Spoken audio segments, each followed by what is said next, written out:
মনোনয়ন জমা করলেন সৌগত রায় এবং সায়ন্তিকা বন্দ্যোপাধ্যায়। তৃণমূল ঘনিষ্ঠের বাড়িতে আয়কর, এ নিয়ে কটাক্ষ হুগলির বিজেপি প্রার্থী লকেটের। বিহারের কারাগার থেকে নির্দল হয়ে লড়বেন ভোজপুরি তারকা পবন সিং। সরকারি জমিতে শাসকের পার্টি অফিস ভাঙার নির্দেশ বিচারপতি অমৃতা সিনহার। বাংলাদেশের তিস্তা প্রকল্পে অর্থ বিনিয়োগের প্রস্তাব, জুলাইয়ে ভারত সফরের সম্ভাবনা শেখ হাসিনার।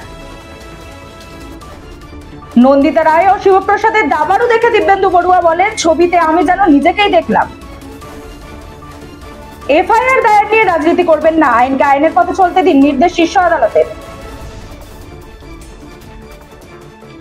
ভোট শেষ হোক, আরো সত্যতা সামনে আসবে, সন্দেশখালী নিয়ে মন্তব্য শেখ শাহজাহানের।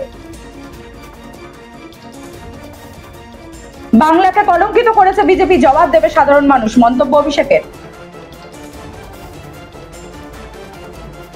অনন্যা না সারা, কার সাথে সময় কাটাচ্ছে আদি?